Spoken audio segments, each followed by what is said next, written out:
पैगाम आज इस देश के लोगों को देना चाहिए। इस संविधान ने हमें बनाया है और जिस संविधान ने हमें बनाया है मिट जाना, लेकिन उस संविधान से खानी मत होने देना, यही हमारी जिम्मेदारी है और यही हमारे पुरखों के लिए हमारी सबसे बड़ी श्रद्धांजलि है। और इसलिए ये बात हम कहने आए हैं आपसे, वक्त बहुत खराब है और आज वो लोग सरकारों में बैठे हैं जो संविधान को बदलना चाहते हैं। खुलेआम जिस दिल्ली में हम रहते हैं वहां संविधान की प्रतियों को आग लगा दी गई। देखा आपने वो तस्वीरों को? संविधान की प्रतियों को आग लगाया। आज कोई जेल में है? कोई जेल में है जो संविधान चलाने वाला है? कोई जेल में है जो कहता है खुलेआम कि संविधान बदल देना चाहिए? और बस्तर के लोगों, आपसे ज्यादा कौन जानता होगा कि जो जल जंगल जमीन की लड़ाई लड़ रहा होगा, आपके अपने परिवार का बहुत सारा लोग आज जेल में बैठा होगा, उनको यहां से सलाम भेजिए, क्योंकि हमारे हिस्से का जुल्म सह करके कुछ लोग जेल में बैठे हैं। वो भी इंतजार कर रहे हैं कि ये जो लोग बाहर बैठे हैं वो इस देश के संविधान को बचाएंगे। इसलिए आज संकल्प लेने का दिन है कि हम उन्हें भी बचाएंगे जो हमारे हिस्से की लड़ाई लड़के जेल में हैं, और बाहर रह करके भारत के संविधान को बचाएंगे। इसका संकल्प लेने का आज का दिन है। बताइए, मैं आपसे गलत कह रहा हूं कि नहीं कि हमारे लोग जेल में हैं कि नहीं है? हमारे लोगों पर फर्जी मुकदमा हुआ है कि नहीं हुआ? हमारे लोगों के ऊपर अत्याचार और दमन शोषण नहीं हो रहा है क्या? तो बताइए, अगर नहीं बोलेंगे तो कौन बोलेगा? इसलिए वो भी लड़ाई हमें लड़नी है। और इसलिए मैं कह रहा हूं, ये संविधान ने हम सबको इंसान बनाया है। इस देश में हजारों साल से लोग जब पैदा होते थे तो इंसान होते थे, और जब इस देश में पैदा हो जाते थे तो उनको कह दिया गया कि तुम ब्राह्मण हो, तुम क्षत्रिय हो, तुम वैश्य हो, तुम शूद्र हो, तुम मंदिर नहीं जा सकते, तुम पढ़ाई नहीं कर सकते, तुम तालाब से पानी नहीं पी सकते, तुम मूंछ नहीं रख सकते, तुम पूरा कपड़ा नहीं पहन सकते, तुम मुख्य सड़क पर चल नहीं सकते। बताओ, ये इस देश का इतिहास रहा है कि नहीं रहा है? इस देश में लोग पैदा हुए इंसान के रूप में और बांट दिया इंसान को इंसान से, जातियों में बांट दिया, धर्मों में बांट दिया। हमारे लोग ये कहते हैं कि जब तक इस देश में बहुत सारे लोग पैदा हुए, इंसान के रूप में पैदा हुए, लेकिन इंसान बराबर नहीं थे।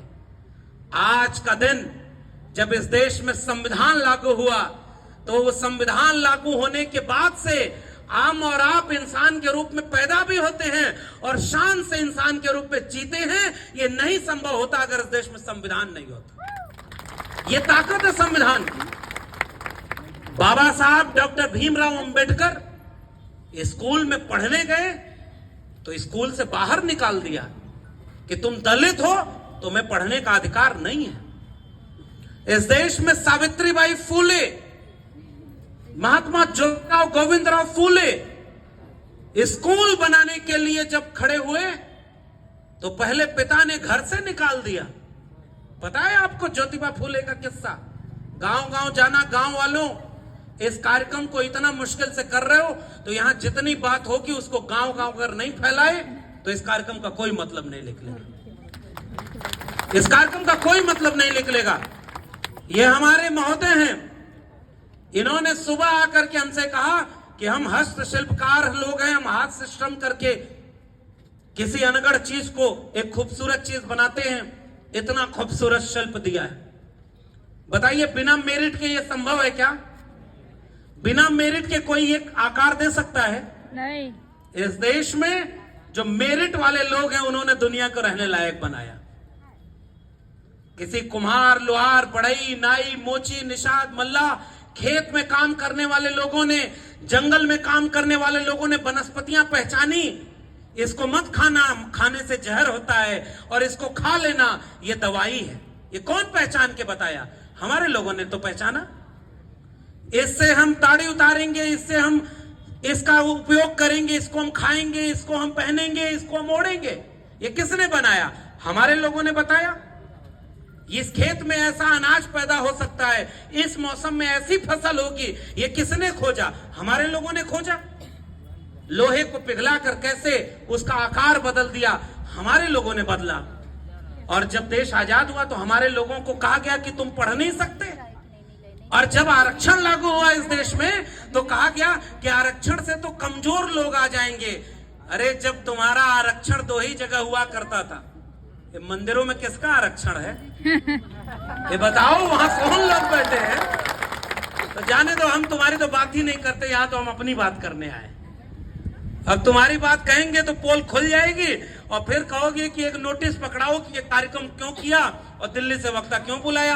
तो हम अपने आयोजकों को और मुश्किल में नहीं डालना चाहते, और समझदार के लिए इशारा काफी है।